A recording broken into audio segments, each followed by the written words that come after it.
Hello good morning friends, welcome to my new YouTube channel forensic science. तो आज हम एक बहुत ही इंटरेस्टिंग टॉपिक के बारे में पढ़ने वाले हैं जिसका नाम है फोरेंसिक डेंटिस्ट्री। तो फोरेंसिक डेंटिस्ट्री का मीनिंग क्या है अगर हम सोच करके चलते हैं तो बिकॉज अभी हमें फोरेंसिक डेंटिस्ट्री पढ़ना है तो उसके बारे में हमें पहले पता होना चाहिए। फोरेंसिक, जैसा मैंने मेरी हर वीडियो में बोला है कि जब हम किसी भी चीज़ को अप्लाई करते हैं लॉ के लिए वो हमारा फोरेंसिक हो जाता है। और यहाँ पर मैं डेंटिस्ट्री की बात कर रही हूँ, सो दैट मीन्स कि हमें डेंटिस्ट्री का ही यूज़ करना है, डेंटल का यूज़ करना है, मीन्स टीथ का। ठीक है, वो हमारा जाएगा फोरेंसिक डेंटिस्ट्री के अंदर। सो come on friends,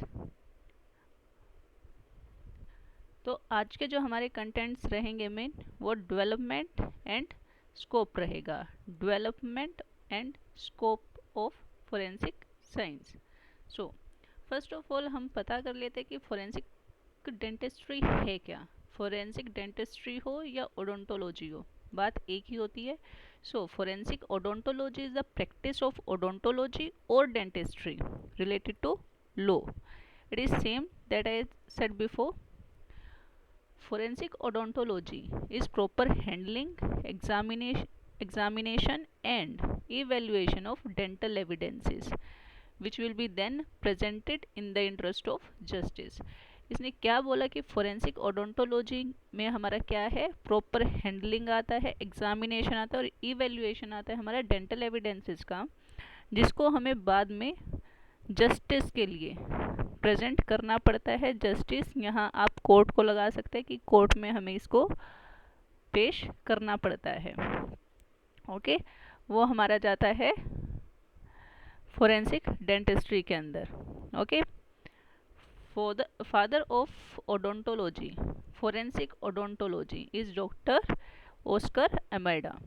so development और मैं स्कोप की बात करती हूँ कि फोरेंसिक डेंटिस्ट्री का या ओडोंटोलॉजी की डेवलपमेंट कैसे हुई थी। बिकॉज आज जिस भी स्टेज पर है, ऐसा तो नहीं है कि ये स्टार्टिंग से ही ऐसे है, तो कभी तो स्टार्ट हुआ होगा, तो उस स्टार्टिंग से बात करते हैं। First of all, first dental identification was made between 49 to 66 AD। उसके बाद in 1776 first dental identification by dental profession dentist Paul Revere, की जो फर्स्टली अपने प्रोफेशन से ही डेंटिस्ट थे उन्होंने आइडेंटिफाई किया था और नेम किया था उनका Paul Revere. Next is in 1837 doctor Edwin Saunders established eruption sequence of teeth to determine the legal age of children. Legal age of children से मीनिंग क्या है यहाँ, बिकॉज इसने बोला इरप्शन सिक्वेंसिंग के ऊपर कि जो भी हमारे टीथ का इरप्शन होता है वो एक प्रॉपर सिक्वेंसिंग में ही होता है कि पहले हमारे मिल्क टीथ इरप्ट होते हैं, बाद में परमानेंट टीथ आते हैं और उसके अंदर में भी पहले canines, incisors, premolars and after that molars.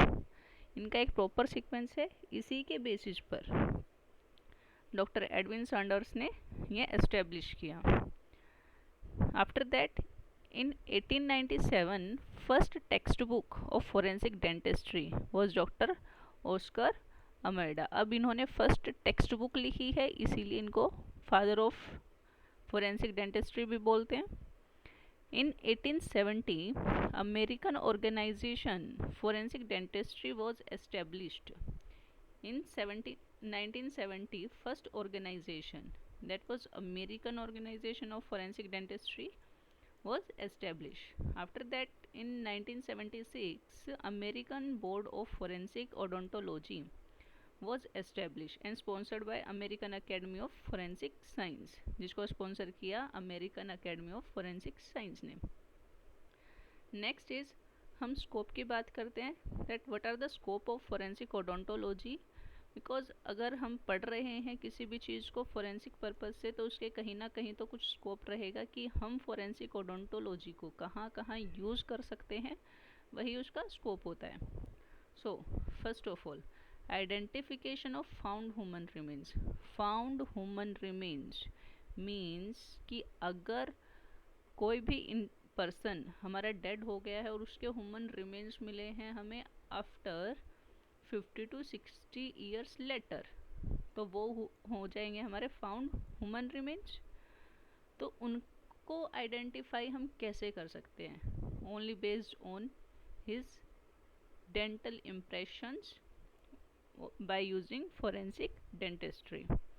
Identification by dental means is fast and reliable method. Dental identification is most often accomplished by comparing post-mortem radiographs from unidentified person with antemortem radiographs of known individual. कि हम लोग कैसे करते हैं कि जो भी हमारा पोस्टमार्टम, अब हमें कोई ह्यूमन रिमेन मिला है तो उसका जो रेडियोग्राफ आएगा डेंटल रेडियोग्राफ, वो हमारा पोस्टमार्टम रेडियोग्राफ होगा।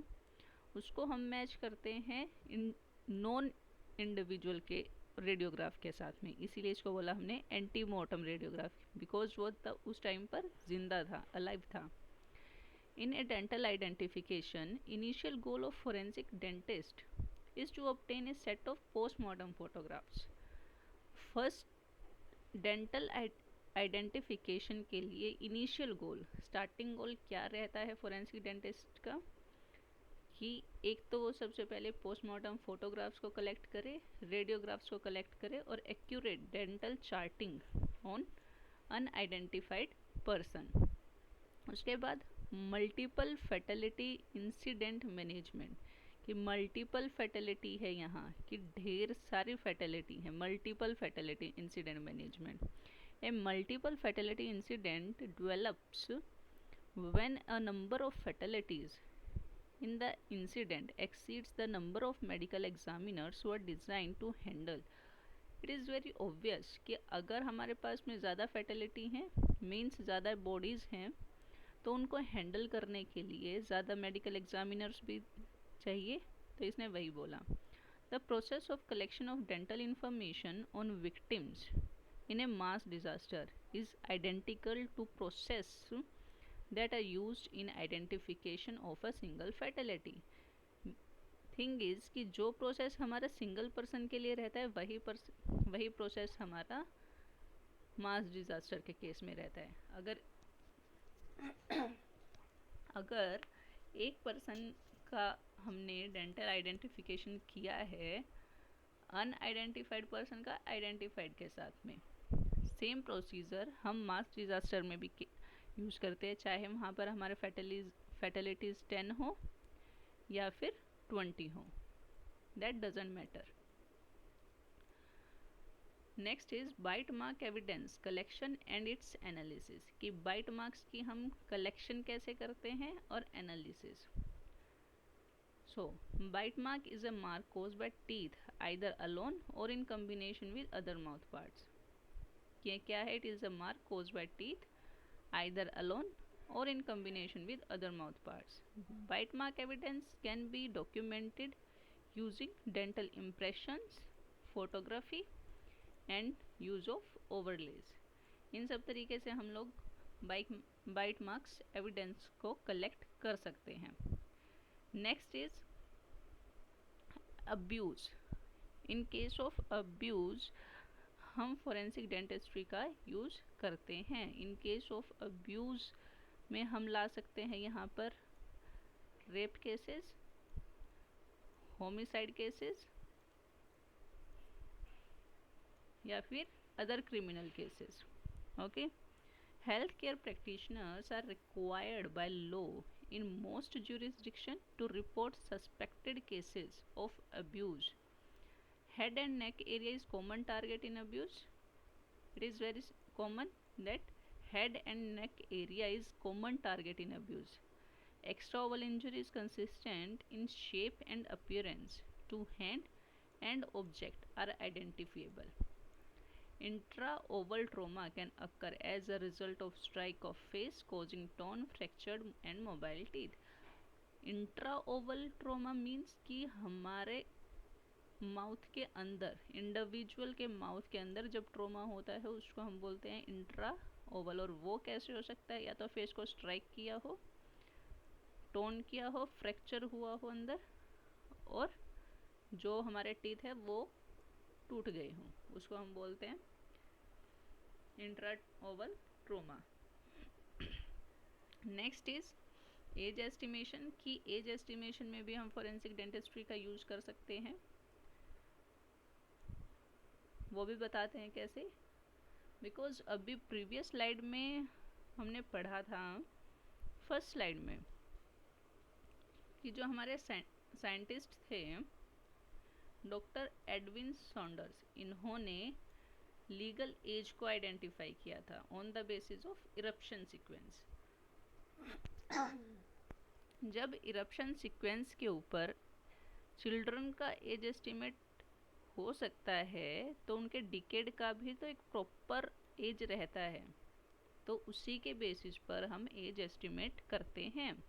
सो method of age estimation using teeth include analysing tooth development and eruption, कि टूथ के डेवलपमेंट के ऊपर जो डॉक्टर सॉन्डर्स ने बताया एंड इरप्शन के ऊपर, studying tooth degradation and measuring biochemical and trace elemental changes in dental structures। इन सब के बेसिस पर हम एज एस्टिमेट करते हैं। Various methods are utilised which includes visual methods, radiographic method and comparison with antemortem data. और इसके अंदर हम लोग वेरियस मेथड्स यूज करते हैं, विजुअलाइज करके, कि अपनी आंखों से देख करके जो आइडिया रहता है वो, रेडियोग्राफिक मेथड से जो ज़्यादा एक्यूरेट है, और कंपेयर करके कि एंटीमोर्टम डाटा का प्रीमोर्टम डाटा से मैच करके। नेक्स्ट आता है expert testimony in criminal litigation, कि एक्सपर्ट टेस्टिमनी की क्या ज़रूरत है अब यहाँ क्रिमिनल लिटिगेशन में। फर्स्ट ऑफ ऑल जो एक्सपर्ट रहेगा यहाँ पर वो हमारा फोरेंसिक ओडोंटोलॉजिस्ट रहेगा, बिकॉज सब टेस्टिंग उसी ने किया है। दो, forensic odontologists are frequently called to give testimony in courts.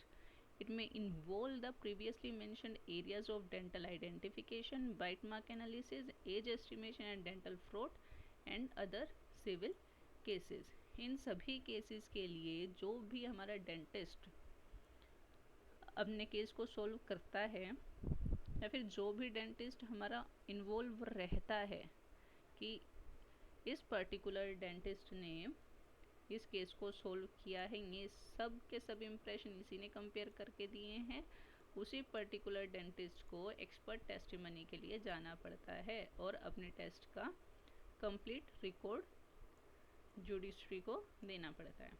Okay, सो दोस्तों आई होप कि ये टॉपिक आपको समझ आया होगा यहाँ तक। नेक्स्ट हम टॉपिक नेक्स्ट वीडियो में पढ़ते हैं।